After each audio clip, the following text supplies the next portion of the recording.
श्रीनाथ जी के मन में आई कि मैं वो चोरी करूंगा, फिर से चोरी करूंगा। 5000 वर्ष पहले ठाकुर जी ने चोरी करी थी ब्रजमंडल में, लेकिन वही ठाकुर जी जब 500 वर्ष पहले गिरिराज जी से श्रीनाथ जी के रूप में प्रकट भये और श्री गिरिराज जी के ऊपर विराजमान हो गए, तो सब दर्शनार्थी आते थे श्रीनाथ जी का दर्शन करने के लिए। लेकिन एक ब्रज की बड़ी भोली भारी गोपी आती और वो कहीं कथा सुन के गई। मैंने कहा ना कल भी, भोले भालों को ही मिलेंगे ठाकुर जी, चतुरों को नहीं मिलते ठाकुर जी। तो एक भोली भाली गोपी वो कहीं कथा सुनने गई, तो कथा में उसने क्या सुना कि व्रज की गोपियां अब मक्खन ही इसीलिए निकालती हैं कि कृष्ण चुराने आवे। वो जानबूझ करके मक्खन को ऐसे छीके पर टांगती हैं कि कृष्ण को हाथ पहुंच जाए और वो चोरी करके जाएं।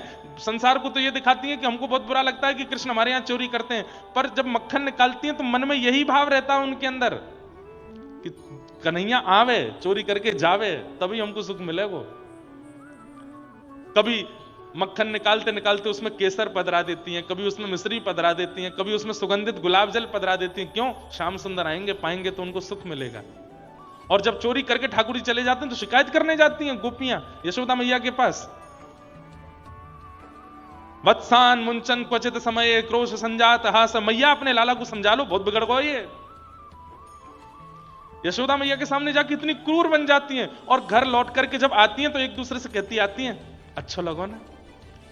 श्याम सुंदर को बुलाए करके जब यशोदा डांट रही, कैसा छोटा सा कितना मधुर लग रहा, कल के और बढ़िया बारो मक्खन निकालेंगी और ऐसी जगह धरेंगी कि खिड़की से सुगंधी चली जाए। अरे सुगंधी नहीं जाए तो ये बानर आदि देख करके जाके कृष्ण को संकेत कर दें कि वहां बहुत बढ़िया बारो मक्खन निकलो है लाला, वहीं चलेंगे चोरी करवे। ये गोपियां जानबूझ करके मक्खन निकालती हैं और ऐसी जगह रखती हैं कि ठाकुर जी चोरी करें, क्योंकि इनकी इच्छा है। अब यही कथा एक गोपी सुन रही थी, भोली भारी गोपी। उसने सुना कि गोपियां मक्खन इसलिए निकाल करके छीके पर रखती हैं कि श्याम सुंदर आवेंगे और चोरी करेंगे। आज उस गोपी के मन में आया 500 साल पहले इसी कलिकाल में, उसने आज तक तो मक्खन बिलोया था, दही बिलोई थी पति परिवार के लिए, लेकिन आज पहली बार बिलो रही है श्रीनाथ जी के लिए। और बिलोते बिलोते मन में भाव आ रहा है, ऐसा मधुर मक्खन है श्याम सुंदर, कभी मेरे यहां भी आके पाए के जाओ। सुंदर मक्खन को बढ़िया हंडी में लगायो, छीके पर रखो। अब चिंता कर रही है, छीको बहुत ऊंचो है, कहीं ऊंचे छीके को देख करके ठाकुर जी लौट तो नहीं जाएंगे। नहीं, क्या को नीचे कर दूं, थोड़ा नीचे कर दे, नहीं और नीचे कर दूं। एक डंडा लेके आई, वहीं पास में धर दियो, मन करेगा तो यहीं फोड़ के खा लेंगे। आसपास कुछ ऐसी सामग्री रखी कि कहीं भागने की इच्छा करेंगे तो कोई सामग्री गिरेगी तो आवाज आएगी, तुमको पता चल जाएगी कि आए थे। सब व्यवस्था ऐसी करी है कि श्याम सुंदर आवे। 1 दिन 2 दिन 3 दिन 4 दिन 10 दिन निकल गए, ठाकुर जी नहीं आए। कोई रात्रि में आवाज नहीं आई, छीको ज्यों को त्यों है, डंडा वहीं को वहीं रखो है। तो मन में विचार करने लगी, श्याम सुंदर आ नहीं रहे, ऐसा है सके इतने व्यस्त हैं, उनको पता नहीं होगी कि मैंने मक्खन निकालो, उनको बताया हूं। तो छीके को अपने सिर पे लेकर के मंदिर दर्शन करवे जावे और दूर खड़ी खड़ी छीके को ऐसे ऊपर को मुख जो है ठाकुर जी की ओर करे, बढ़िया बारो मक्खन है लाला, धोरी गैया चर के आवे गिरिराज जी पे, ऐसी बढ़िया बढ़िया औषधि खा के आवे और फिर बाकी औषधि पेट में जाए करके दूध बने, वासों में दूध निकारूं, दही जमाऊं, वहां से मक्खन निकारूं। मक्खन धरो है, यहां में केसर भी है, मिश्री भी है, लाला आजा। ठाकुर जी को जाकर के उसने ऐसा लोभ दिया कि सामने खड़े हुए श्रीनाथ जी के मुंह से लार टपकने लगी। और ठाकुर जी तो मूर्तिमंत खड़े हैं। कुंभन दास जी ये सामने बैठ करके मंजीरा बजाए कीर्तन कर रहे थे ठाकुर जी का। कीर्तन करते करते इनकी नजर ऊपर गई तो मूर्तिमंत ठाकुर जी के जब होठों से लार टपकती भाई देखी, तो ये नीचे से देख करके बोले, जय जय कहा भयो? तो इशारे में बोले, पर्दा कर तब बताऊंगा। पर्दा कियो, भीतर जाके पूछो कहा भयो जय जय। अब भीतर नहीं जाते थे, बाहर से ही दर्शन करते थे। बोले गोपी है, ऐसा मधुर मक्खन निकाल के लावे और पीछे तो लोभ दे करके मुंह को दिखावे।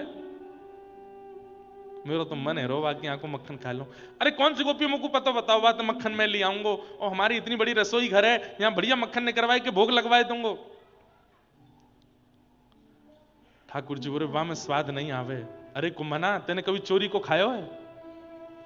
कुम्मनदास जी बोले कभी अवसर नहीं मिला चोरी का खाने का, आपकी कृपा प्रसादी मिल जाती वही पा लेते। बोले तो तू कैसे जानेगो कि चोरी को कैसे स्वाद हुए। अरे कुम्मनदास, आज तू रसोई में करवाए के मक्खन खा और एक बार मेरे संग चोरी को खाए के आइयो, चोरी वारो स्वाद तू को इतनो भावेगो, जीवन भर फिर चोरी करके ही खावेगो। कुम्मनदास जी बोले हमको चोरी नहीं करनी जय जय, और आपको भी नहीं करनी। ये कोई द्वापर युग थोड़ा ही है, द्वापर में ज्यादा से ज्यादा उखल से बंधे थे, यहां तो जेल है जाएगी सीधी। ठाकुर जी बोले ना ना, मुझे तो चोरी करनी है। कुम्मनदास जी बोले कैसे करनी है बताओ। बोले तू एक काम कर। बोले कहा, रात्रि में जब मंदिर बंद है जाए, बस खिड़की पे आए के ठाड़ो है जाइयो, मैं आ जाऊंगा। बूढ़े बड़े बेचारे कुम्मनदास जी, रात्रि में मंदिर बंद हुआ। अब ठाकुर जी और कुम्मनदास जी के बीच की बात है, मंदिर में और किसी को नहीं पता। रात्रि में कुम्मनदास जी खिड़की के पास आए के ठाड़े है गए, इतने में ही खिड़की, छोटी सी खिड़की, वहां में से ठाकुर जी की पाग दिखाई दी। आहा, मुख निकर के आयो, हाथ से ठाकुर जी तो अचल, ठाकुर जी तो सचल हो गए। कुम्मनदास जी तो देख करके आनंदित हो गए। जय जय, इतनी उत्सुकता, इतने व्याकुल हो रहे हो मक्खन पाने के लिए। अरे तो ना पता, मैंने सुगंधित मुंह को अनुभव है, बहुत जोर को मक्खन है वहां गोपी के घर को पाके आऊंगा आज, और बहुत दिन है पायो ना है, तो चल मेरे संग। और यहाँ कंधा पे दोनों पैर लटका करके सिर पे हाथ धर के ठाकुर जी बैठ गए। कुम्मनदास जी ऐसे पैर पकड़ के ठाकुर जी को लेके जा रहे हैं। जय जय जानो कहां है। बोले आगे ते दाहिने मुड़ जा, सीधो चल, आगे एक पोखरा आवेगो, वह पोखर ते बाएं मुड़ जाइयो, फिर मां सीधो चलियो, फिर एक पीपल को वृक्ष आएगो, बातें फिर दाएं। बोले तुम्हें कैसे पता सब रास्ता। बोले अरे वो गोपी रोज आए के बताए कि जाए, वो चाह रही है वह कावा के घर को मैं चोरी कर जाऊं, वही ने मुझको रास्ता बतायो, चल दे। कुम्मनदास जी के बीच बीच में आंसू आ जाते हैं, कितनी बड़ भागनी है वो गोपी जिसके घर ठाकुर जी स्वयं चोरी करने जा रहे हैं। प्राचीन घरों में छत होती थी पर आंगन के लिए खुली होती थी, आंगन में खुला रहता था। ठाकुर जी और कुम्मनदास जी ऊपर से भीतर आंगन में आए गए। आंगन में आए करके धीमे धीमे ठाकुर जी देख रहे, कहां है छीको, कुम्मनदास देखियो। कुम्मनदास जी बोले जय जय वो रो। बोले हाँ वही है, चल आजा, तू खड़ो है जा, तेरे कंधा पे मैं खड़ो है जाऊंगा, छीको हाथ में आ जाएगा, प्रेम से पाएंगे। कुम्मनदास जी खड़े हैं, ठाकुर जी के चरण पकड़ रखे हैं, ठाकुर जी खड़े है गए, छीको पकड़ करके ऊपर से मक्खन निकाल करके प्रेम से पा रहे हैं। कुम्मनदास जी बोले बहुत बढ़िया जय जय, अरे मैं आया हूं सहायक संग में, मुकू पवाए दो नेक नेक। तो ठाकुर जी मक्खन निकाले, मुख से लगामे, और एक तो नवनीत और वहां में ठाकुर जी को अधनामृत चाट करके जो नेका हाथ में बच जाए, वाकू ठाकुर जी एक हाथ से छीका पकड़ के ऐसे नीचे करें, एक कुम्मन आए मुंह खोल। अब मुंह तो पता नहीं चले तो कभी आंख में लग जाए, नाक में लग जाए, हाँ जे रो मुंह खोल ले आकू। अब कुम्मनदास जी मुंह खोलें तो ठाकुर जी अपने अपने भुजा से उनको मक्खन पवा रहे हैं। कुम्मनदास जी तो खो गए, मंत्रमुग्ध हो गए, सुध बुध नहीं रही कुम्मनदास जी को, लड़खड़ाने लगे चरण। ठाकुर जी बोले का कर रो, एने धीमो खड़ा रहे। अरे जय जय, ऐसो अधरामृत दियो है आपने, अब पाम टिक नहीं रहे मेरे। अरे नेक देर और डटो रहे, नेक और खा लो फिर चल रहे। तो कुम्मनदास जी के मन में आई, मैंने इतने रूप देखे इनके, एक बार देखूं तो सही है चोरी करते हुए लगे कैसे हैं। तो जैसे ही अब कुम्मनदास जी तभी देखेंगे जब छोड़ के आगे चले जाएंगे। तो कुम्मनदास जी ऐसे पकड़े पकड़े नीचे से देखने का प्रयास कर रहे हैं, लग कैसे रहे। तभी देखी नाक पे मक्खन लगो, गाल पे लगो है, यूं लगो, और इतनी उत्सुकता से तत्परता से ठाकुर जी मक्खन निकाल रहे हैं, पा रहे हैं, खूब सुंदर सुंदर नेत्र बंद करके मधुर मधुर पा रहे हैं। ये छवि देख ही रहे थे, इतने बेसुध होकर के ठाकुर जी मक्खन पा रहे हैं कि धीरे धीरे ठाकुर जी की धोती खिसकन लगी नीचे। जैसे ही ठाकुर जी की धोती खिसकन लगी, सो कुम्मनदास जी बोले जय जय। बोले हाँ, ने कहा देर में हरि नंगम नंगा है जाएंगे, ने संभालो जय जय, संभालो संभालो संभालो। अब धोती नीचे खिसकी, कमर ते नेक नीचे आई, इतने में ही ठाकुर जी ने चतुर्भुज रूप धारण कियो, दो भुजा से धोती पकड़ी और दो भुजा से मक्खन पा रहे हैं। ऐसे चतुर्भुज ठाकुर जी के दर्शन आज तक कोई ने नहीं किए। कैसे हैं? दो भुजा से धोती पकड़ रखी है और दो भुजा से छीको पकड़ के, मक्खन खाना नहीं रोकूंगा चाहे धोती उतर जाए।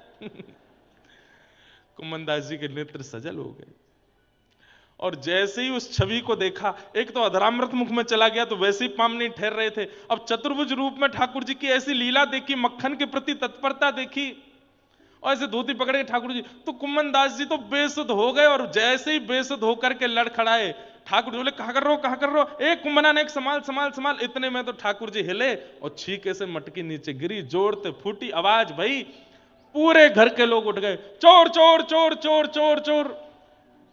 ठाकुर जी बोले भाजो यहां से भैया, कल युग है, यहां अगर मैं चोरी करता पकड़ोगे तो बहुत बुरा हो जाएगा। ठाकुर जी तो तुरंत उछल कूद करके छत के लांग करके भाज गए। कुम्मन दास जी यूं ही खड़े हैं। क्या छवि, मुख पे मक्खन लगो है, नाक पे मक्खन लगो, आंख पे मक्खन लगो है, और बस यूं ही ठाड़े हैं। इतने में गोपी आई, माने लालटेन जलाई, बोले अरे बाबा मोड़ा, तो शर्म नहीं आई है, इतने बुढ़ापे में चोरी करवे आए हो यहां पे। लिए डंडा लेके महाराज कुम्मन दास जी में 2-4 बार दर्द धर दिए। कुम्मन दास जी को दर्द नहीं है, रोए। कुम्मन दास जी ने थोड़ी देर बाद नेत्र खोले और वह गोपी को देख करके चरणन में प्रणाम करके, तू है सखी बड़ भाग बड़ी, नंदलाल तेरे घर आवत हैं। तू है सखी बड़ भाग बड़ी, अरे सखी तू कितनी बड़ी बड़ भागन है। साक्षात ठाकुर जी, पूरा विश्व 56 भोग लेके उनके पास जाता है, पर वो तेरी मक्खन की हंडी को खाएवे के काजे तेरे यहां आए हैं। और तेरे यहां आए हैं ये बात एक नहीं है, कितनी तत्परता, कितनी उत्सुकता, योजना बना रहे हैं, ऐसे खाऊंगो, ऐसे चुराऊंगो, ऐसे लेके। अरे चतुर्भुज रूप प्रकट करके, जो चतुर्भुज रूप का दर्शन ठाकुर जी ने महाभारत के युद्ध मैदान में अर्जुन के अलावा युधिष्ठिर को भी नहीं कराया, वो चतुर्भुज रूप तेरे घर पे आए के प्रकट कर लियो, तेरे मक्खन को खावे के काजे।